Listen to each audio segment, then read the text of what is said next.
नमस्कार, आप देख रहे हैं इलेक्शन कैफे। मैं अश्विनी कुमार सिंह। आज के मेहमान सुमित सर, मयंक सर, पुण्येंदु जी और पीडी सर, आप सभी का स्वागत है।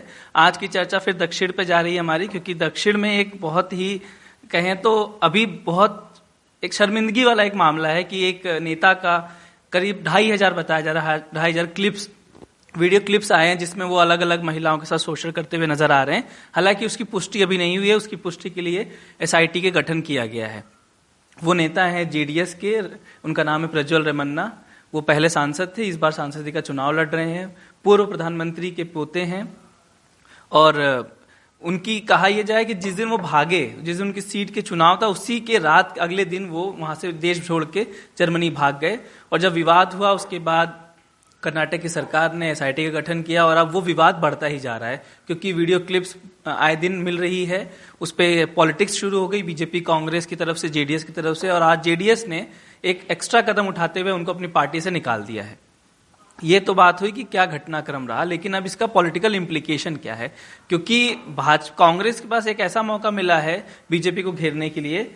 क्योंकि हम ये कह सकते हैं कि बीजेपी अभी तक घेर रही थी कांग्रेस को, लेकिन कांग्रेस पास एक छोटा सा एज मिला है कर्नाटक के लिए खासकर, कि अगर वो कह सकती कि जो आपका अलायंस पार्टी है उसके नेता का 1,000 से 2,500 से ज्यादा क्लिप्स मिला है, तो आप ऐसे पार्टी के साथ क्यों गठबंधन कर रहे थे। और अब ये भी विवाद में आया है कि बीजेपी के नेता, जो लोकल लेवल के नेता, वो मना कर रहे थे, बोल रहे थे कि भाजपा इसके साथ ना जाए, जेडीएस के साथ, और टिकट ना दे प्रज्वल रेवन्ना को खासकर, क्योंकि उन्हें पता था कि इनके बहुत सारे क्लिप्स हैं। इसमें पॉलिटिक्स और भी है। सुमित सर, पहले तो मैं ये करूंगा, क्या आपको लगता है कि ये जो साउथ की 14 सीटें हैं, कर्नाटक की खासकर जो 14 सीटें बची हैं, उस पे इस फैक्टर के जरिए कि एक जिसका कथित तौर पर 2,500 से ज्यादा वीडियो आए हैं, उसकी जांच चल रही है, वो पॉलिटिकली माइलेज बीजेपी के खिलाफ जाएगा, क्योंकि जेडीएस और बीजेपी अलायंस में और कांग्रेस पास एज है कि वो इस मुद्दे के जरिए, महिलाओं के मुद्दे के जरिए कांग्रेस को, बीजेपी को घेर सके। शुक्रिया अश्विनी। बहुत ही संवेदनशील और बहुत ही गंभीर मामला है ये, और कोई भी शख्स या कोई भी दल या कोई भी संस्था ऐसी खबर के साथ अपने आप को नहीं जुड़ते देखना चाहेगी। और इसीलिए जब जैसे ये खबर कल आई, परसों इनफैक्ट, तो तुरंत जेडीएस ने भी और भारतीय जनता पार्टी ने भी पल्ला झाड़ा और कहा कि जांच होनी चाहिए। अगर प्रज्वल रेवन्ना गलत हैं तो उन पर कार्रवाई होनी चाहिए। पुलिस की एसआईटी की भी मांग कर दी, एसआईटी बन भी गई। जैसा कि आपने कहा, प्रज्वल रेवन्ना से आज जेडीएस ने उसको पार्टी से सस्पेंड भी कर दिया, जबकि सिटिंग सांसद हैं, हासन सीट से चुनाव लड़ रहे हैं, इस बार भी कैंडिडेट हैं। प्रधानमंत्री की रैली जो हुई थी उसमें भी वो मंच पे थे, उनके साथ उसका वोट मांगा गया था। लेकिन इन सब के बीच में हमको ये नहीं भूलना चाहिए कि मामला शुरू कहां से हुआ। इस कहानी के जड़ में है प्रज्वल रेवन्ना का ड्राइवर। 1-1.5 साल पहले की घटना है ये, मई जून की। वो ड्राइवर जो 7-8 साल से रेवन्ना साहब, उनके पिताजी का ड्राइवर रहा, जो उनके बेटे के साथ, प्रज्वल के साथ भी काम करता रहा, वो 7-8 साल तक परिवार में काम कर रहा था। किसी बात पे अनबन हो गई, वो उस जमीन को नहीं, जब अनबन हुई उसके बाद उसको जब खुश करने की कोशिश की गई, उसको पेसिफाई करने की कोशिश की गई, तो उसने अपने लिए कुछ जमीन की मांग की। जो मैंने पढ़ा, जमीन का कुछ टुकड़ा उसको, जो कंट्रोवर्सी में था उसके परिवार के साथ, वो उसने मांग की, जो शायद ये परिवार दिला नहीं पाया या देना नहीं चाहता था, जो भी कोई वजह रही हो। तो कुल मिलाकर वो ड्राइवर नाराज हो गया, और वो ड्राइवर जब से छिटका इस परिवार से, तब से ये इस बात की अटकलें थी कि ड्राइवर के पास कोई ऐसी चीजें हैं जो पब्लिक डोमेन में आ सकती हैं। पहली बार जब मई में पिछले साल विधानसभा चुनाव हो रहे थे कर्नाटक में, उसके पहले ये प्रज्वल रेवन्ना ही हाईकोर्ट पहुंचे कि मेरे खिलाफ अगर इस तरह की कोई वीडियो पब्लिक में आते हैं तो उस पर गैग लगाया जाए कि कोई चैनल, कोई अखबार, कोई पब्लिकेशन उसको छाप ना पाए। तो उन्होंने खुद ने कहा कि उनके खिलाफ की कोई कथित तौर पर सीडी, पिक्चर, तस्वीरें, वीडियोस जो हैं, जो जिसको कथित तौर पर अश्लील कैटेगरी में आते हैं, वो पब्लिक डोमेन में आने पर रोक लगाई जाए। ये हाईकोर्ट में वो पहुंचे थे। तब पब्लिक को पता लगा कि ऐसी कोई चीजें हैं। तो जब हमको पता लगा तो जाहिर तौर पर डीके शिव कुमार को पता लगा, सिद्धारमैया को पता लगा, और फिर तो सरकार बदल गई, परिस्थितियां बदल गई। फिर वो ड्राइवर कैसे और क्यों इस तरफ से उस तरफ आया, ये अब कहानी को मुझे कहने की जरूरत नहीं है, समझदार को इशारा काफी है। तो वो ड्राइवर आज की तारीख में कहाँ है, मुझे हो सकता है कि ये सरकार की तरफ ही हो।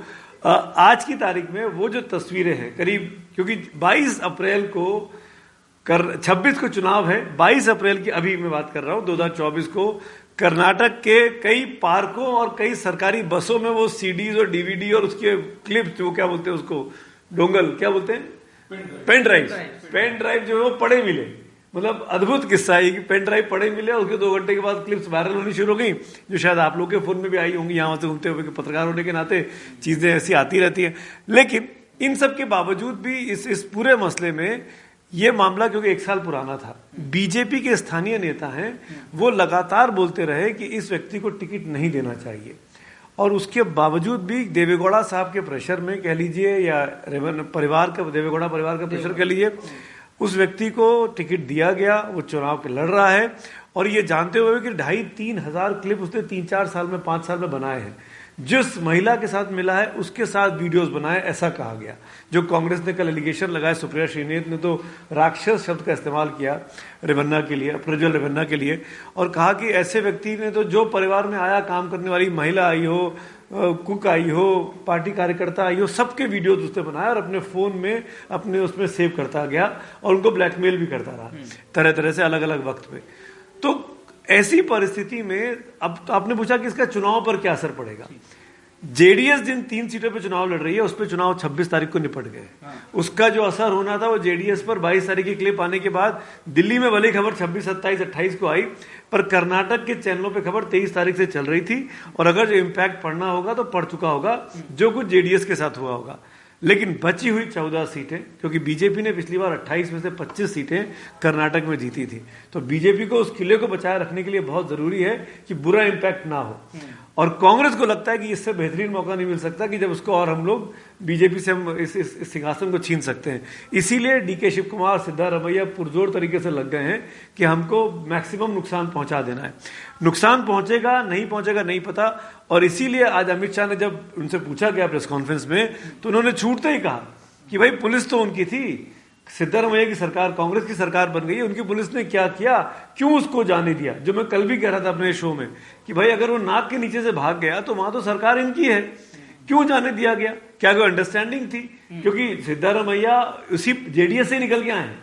सिद्धारमैया कांग्रेसी नहीं है मूलतः, सिद्धारमैया वहीं से निकल कर आए हैं, देवेगौड़ा साहब के नंबर 2 हुआ करते थे उस पार्टी में, वहां से छोड़ के कांग्रेस में आए। तो क्या कोई अंडरस्टैंडिंग है? इस पर भी सवाल के जवाब कांग्रेस पार्टी को, कांग्रेस के नेताओं को देने पड़ेंगे। बीजेपी तो घिरी गिरी है, पर कांग्रेस बची हुई है। इस पर मुझे शक है कि कांग्रेस के दामन में छींटे तो आएंगे कि वो भाग कैसे गया। मैंग सर, इसका एक ड्राइवर जो है उसका एक वीडियो और आया है, उसमें उन्होंने कहा कि मैंने जो वीडियो था न्याय के लिए मैं सबसे पहले गया था, बीजेपी के एक नेता है गौड़ा साहब, उनके पास गया था, देवराज गौड़ा, और उसने कहा कि मैंने न्याय की उम्मीद से इनके पास गया और मैंने कहा कि ये पेन ड्राइव है, ये लीजिए, और इसमें जो भी करतूत है उसमें था। लेकिन अब बात क्या आई मीडिया में बाकी चल के कि ड्राइवर ने वीडियो जाके कांग्रेस को दे दिया। ड्राइवर का कहना है कि मैंने सिर्फ और सिर्फ गौड़ा साहब को दिया था न्याय की उम्मीद में।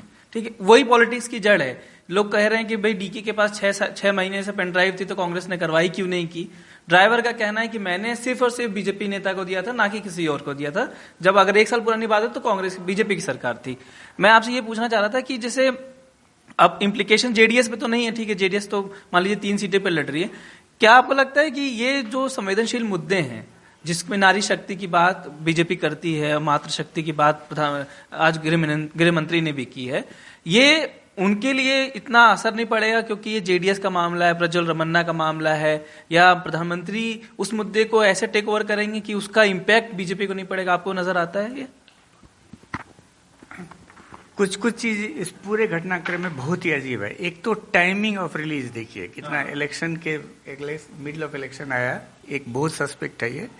दूसरा चीज जो बहुत ही पूरा एपिसोड ही बहुत घिनौना है, तो उसमें ये सब कई लेयर है। एक तो टाइमिंग, दूसरा भाग जाना, देश छोड़ के भाग जाना, वो मेरे हिसाब से इंडिकेट करता है एडमिशन ऑफ गिल्ट। क्या 2 चीज।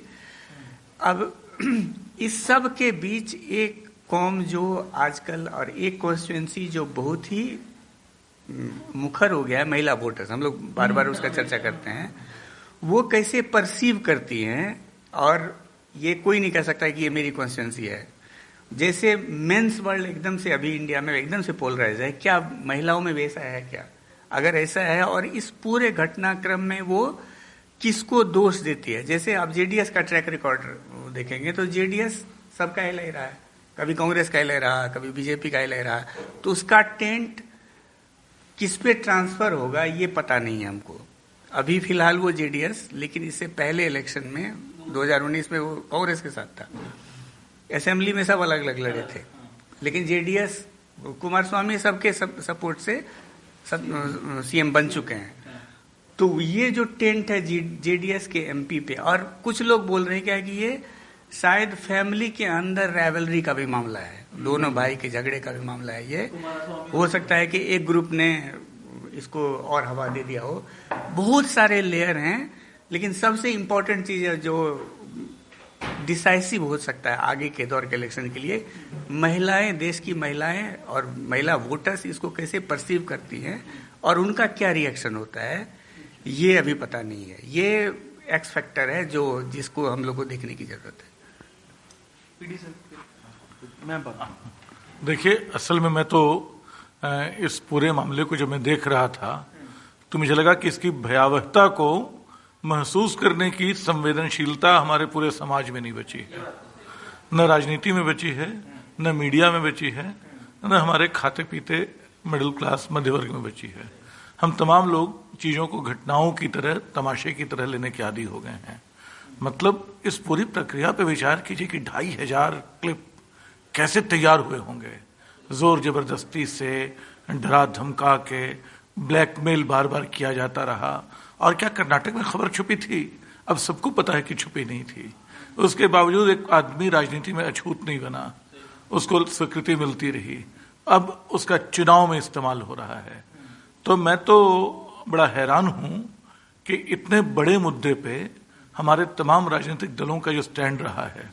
मतलब मैं इस बात को फिर से दोहराऊंगा कि जब संदेश खाली का मामला आया था तो एक मामूली गुंडा था और उसके खिलाफ कई लोगों ने बातें कही थी।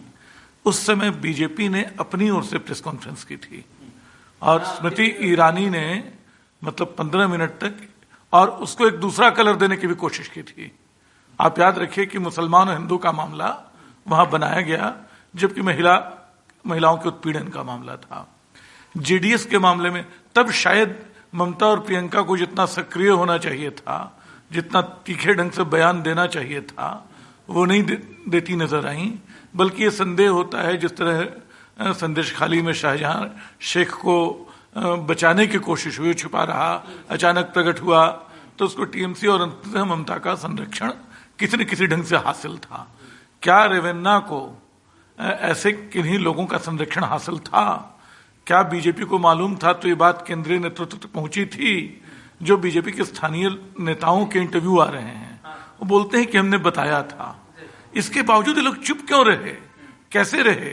ये कौन सी मात्र शक्ति है जिसका हवाला अमित शाह दे रहे हैं? ये उनको पहले क्यों नहीं याद आई? और खाली यही मुद्दा नहीं है, मतलब कर्नाटक में जो गम और गुस्से के छींटे हैं वो कायदे से संदेश खाली तक जाने चाहिए और वो ब्रिजभूषण शरण सिंह तक भी आने चाहिए, जिनके खिलाफ कई तरह के आरोप लगे और देश की जानी मानी खिलाड़ियों ने लगाए, जिन पे आप गर्व करते थे उन्होंने लगाए। उन्होंने अपना पूरा करियर दांव पे लगा के लगाया। तो मैं बोल रहा हूं कि इस पूरे मामले में एक भयावह संवेदनहीनता जो हमारे पूरे समाज का, हमारी पूरी जिंदगी का हिस्सा बनती जा रही है, उसकी एक परत छाई हुई है। हम सबकी चर्बी थोड़ी मोटी हो चुकी है। हम लोग इन मामलों को महिला उत्पीड़न के एक पॉलिटिकल मुद्दे की तरह देख रहे हैं, तो उसके पीछे भी यही मुद्दा। अब तक तो कायदे से कर्नाटक में इन तमाम उम्मीदवारों को जो इसके साथ खड़े थे उनको अपने घर में छुप जाना चाहिए था, उनको सार्वजनिक तौर पे माफी मांगनी चाहिए थी। उन्होंने ऐसा कुछ नहीं किया।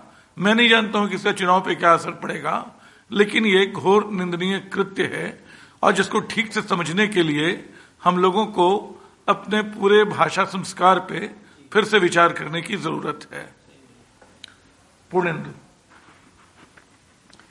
निसंदेह बहुत ही, जैसा पीडी सर ने कहा, बहुत ही संवेदनशील मुद्दा है और राजनीति के लिहाज से ही नहीं, एक पूरे भारतीय समाज को एक झकझोरने वाला मुद्दा है। जिस तरह से आपने बताया कि 2900 से ज्यादा वो हुए और वो साधारण आदमी नहीं है, वो सांसद है, दोबारा वो सांसद का चुनाव लड़ा है, एक पूर्व प्रधानमंत्री का पोता है और एक ऐसे परिवार से आता है एक जो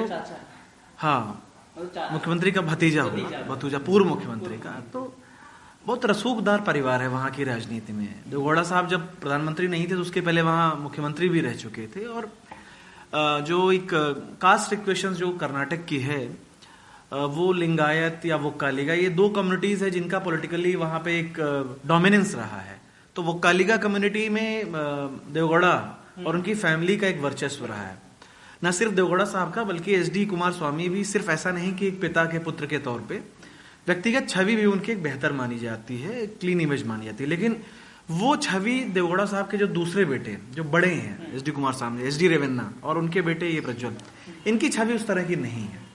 और वही तकरार कई बार देखने को मिलती है। अभी हमने पिछले साल ही विधानसभा में देखा कि टिकटों को लेकर के कैसे एसडी रेवन्ना की वाइफ भी लड़ना चाहती थी, वो भी लड़ना चाहते थे, बेटा भी लड़ना चाहता था, जिसमें कि एसडी कुमार स्वामी ऐसे नहीं चाहते थे।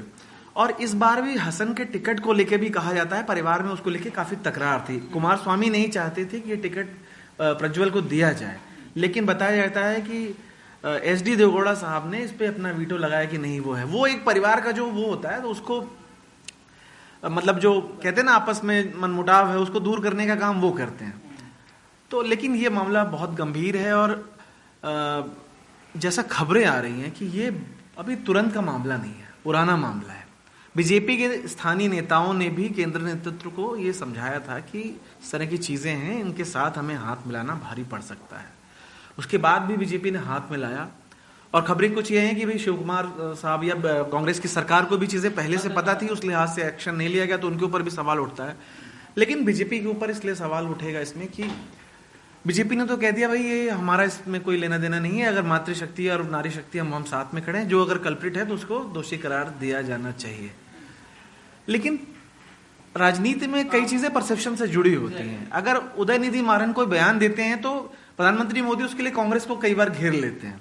कई बार आपको अपने एलाइज की कीमत आपको भी चुकानी पड़ती है, उसका जवाब आपको भी देखना होता है। लेकिन ये बात भी सच्चाई है कि अलायंस में उत्तर से लेकर दक्षिण तक, जहां पर तमाम क्षेत्रीय पार्टियां हैं, तमाम विचार पॉलिटिकल थॉट्स हैं, तो वहां पर अंतर विरोध होता है। गठबंधन में हो सकता है एक पार्टी बहुत ही सेकुलर थॉट की हो, कोई एक मिडिल ग्राउंड रखता हो, किसी का थॉट प्रोसेस कुछ अलग हो, तमाम मुद्दों को लेकर विभेद रहता है।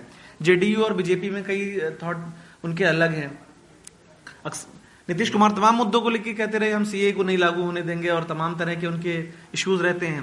जब प्रधानमंत्री मोदी को उम्मीदवार बनाया गया था, मतलब उस समय गुजरात के मुख्यमंत्री थे प्रधानमंत्री का, बीजेपी ने उम्मीदवार, उस वजह से उन्होंने गठबंधन तोड़ दिया अपना पुराना।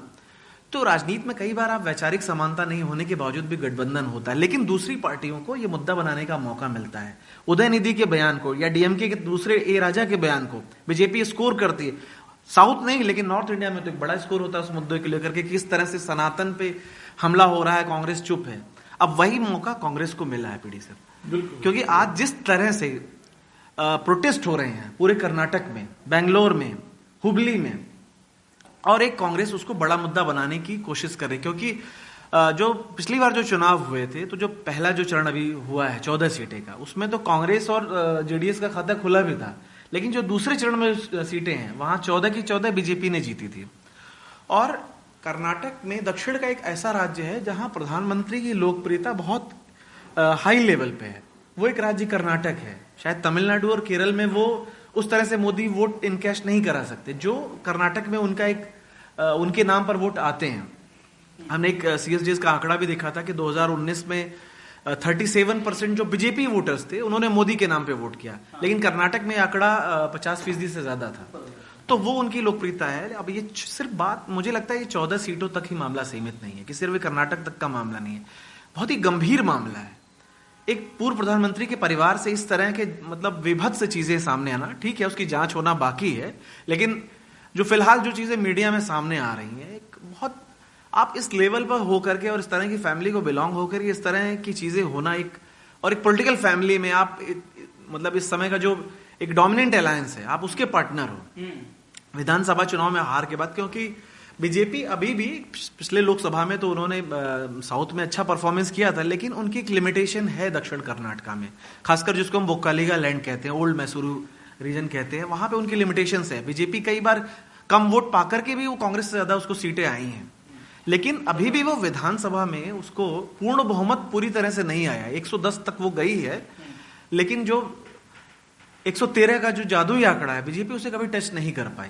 उसकी वजह है उसका जो ओल्ड मैसूरू रीजन है, जो वो कालिगा लैंड में उसका एक कमजोर है, क्योंकि वो एक लिंगायत पार्टी मानी जाती है। जो उसके बड़े नेता है वो लिंगायत समाज से आते हैं। येदुरप्पा साहब की जो फैमिली है, या शेट्टार या दूसरे लोग जो रहे वो लिंगायत, बसवराज बोम्मई, सारे लिंगायत रहे। बीजेपी तो वो उस वजह से उसको जेडीएस से हाथ मिलाना, और बीजेपी का जो एक मिशन भी है कि भाई 400 सीटें हमें लेना है, तो वो अलायंस के मामले में वो एक उसकी एक ज्यादा वो उदार है कि वो उसने नए जगह नए अलायंस बनाए। मुझे लगता है इस बार जैसा उम्मीद की जा रही थी, बीजेपी बहुत ज्यादा सीटों पर लड़ेगी। पिछली बार 436 पे लड़ी थी, अभी कुछ टिकटें उसके अनाउंस होना बाकी है, लेकिन उससे बहुत ज्यादा उसका वो आंकड़ा नहीं जाएगा। मतलब आप बिहार में भी देखिए कि वो जेडीयू को लगभग उतनी सीट मिली है, तो उसने अलायंसेस को लेकर ज्यादा वो अपने आप का लचीला रुख दिखाया है। लेकिन इस मुद्दे से उसको कहीं ना कहीं धक्का मुझे लगता है लगा। आपकी बात होगी ना। एक बात और मैं कहना चाह रहा था, वो शायद शुरू भी हो गया वहां पे सर। डीके शिव कुमार कांग्रेस के जो नेता हैं और उप मुख्यमंत्री जो हैं, वो भी वोकालिंगा है। और वहां पर ये एलिगेशन आज जो प्रेस कॉन्फ्रेंस की है, जब उन्होंने सस्पेंड किया पार्टी से प्रज्वल रेवन्ना को, तो कुमार स्वामी ने ये बात बोली प्रेस कॉन्फ्रेंस में कि ये पूरी की पूरी साजिश डीके शिव कुमार की है, क्योंकि डीके शिव कुमार अपने आप को सबसे बड़ा वोकालिंगा लीडर के तौर पर स्थापित करना चाहते हैं, और जब तक देवेगौड़ा साहब जिंदा है वो कभी सबसे बड़े नेता नहीं बन सकते हैं। तो वो उस पद पर अपने आप को देख रहे हैं कि वो 90 साल के हो गए हैं, उनकी उम्र अब वो ज्यादा एक्टिव नहीं बचे राजनीति में देवेगौड़ा साहब। तो डीके, ये आरोप है कुमार स्वामी का कि डीके शिव कुमार उस वोकालिंगा कम्युनिटी के सबसे बड़ा नेता के तौर पर स्थापित होने के लिए देवेगौड़ा परिवार को बदनाम कर रहे हैं। ये उनकी राजनीतिक साजिश है।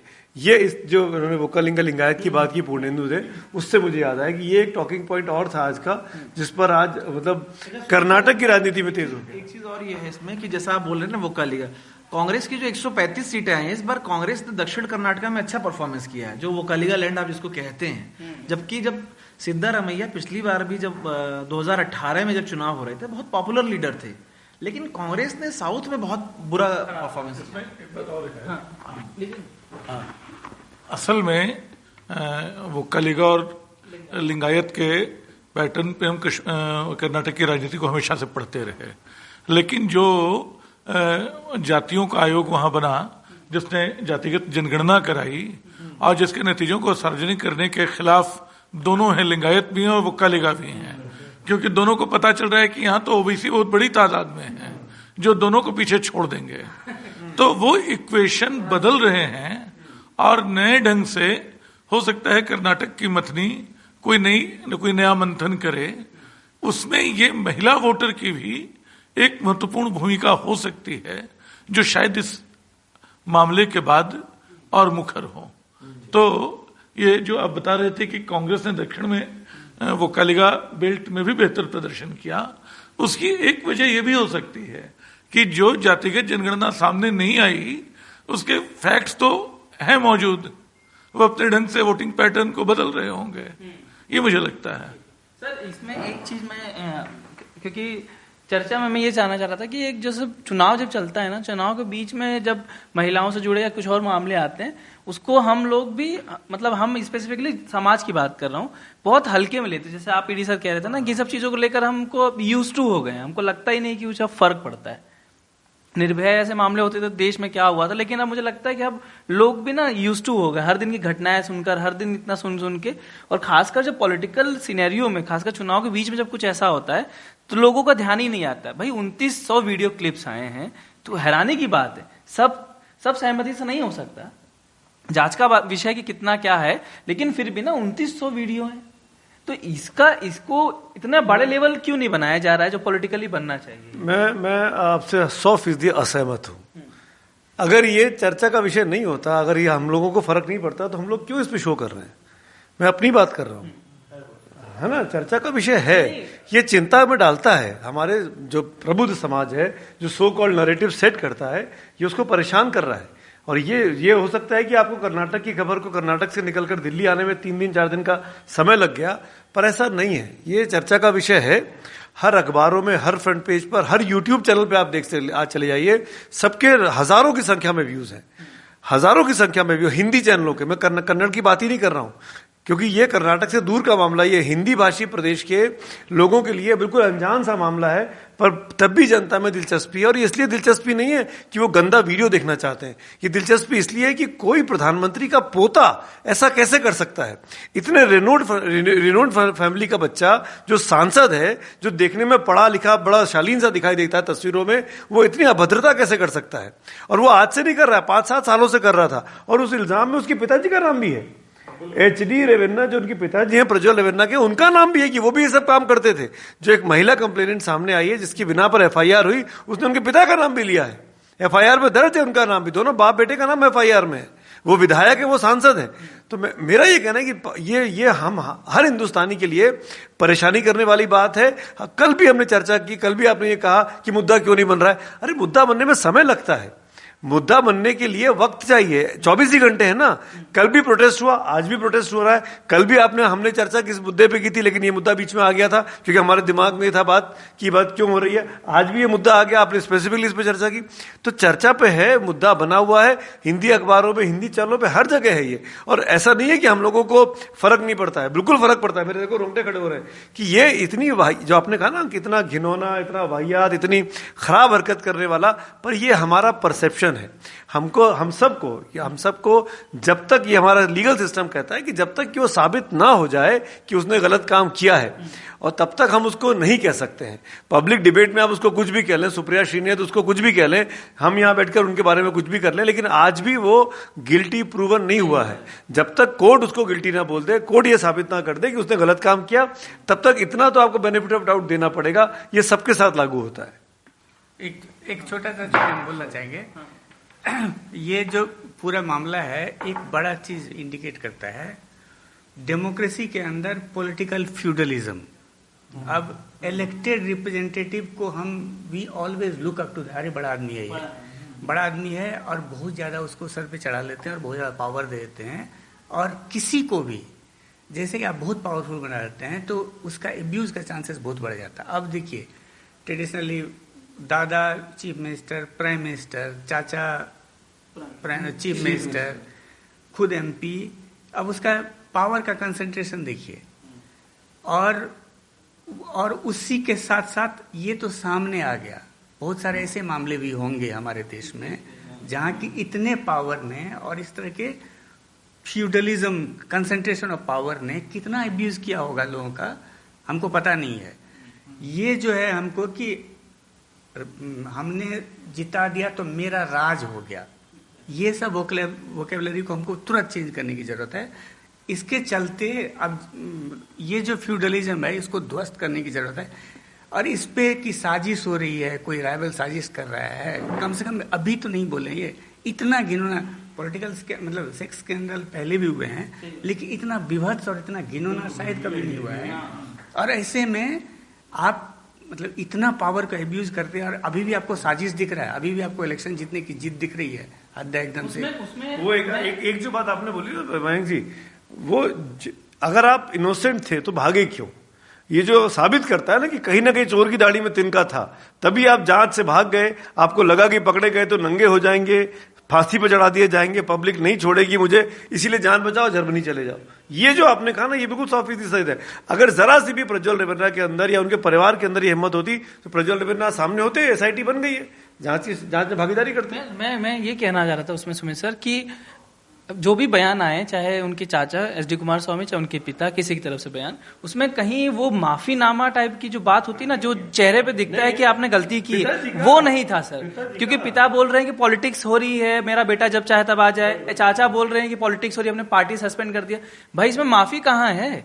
सस्पेंड करना तो बात की बात है, आप तो पत्ता साफ कर रहे हैं। बहुत अच्छी बात बोल रहे हैं, और ये सब कर्नाटक की महिलाएं देख रही हैं जिनको 7 तारीख को वोट देने जाना है, वो इसको ध्यान में रख के बात करेंगे।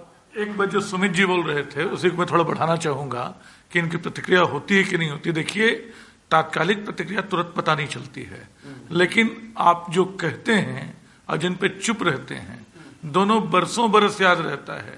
आपकी आवाजें आपका पीछा करती हैं। मतलब राजीव गांधी ने सिखों के मरने पर बड़ी नासमझी में बयान दे दिया था कि एक बड़ा पेड़ गिरता है तो धरती हिलती है। वो बयान उनका पीछा नहीं छोड़ सका उनके मृत्यु के बाद भी।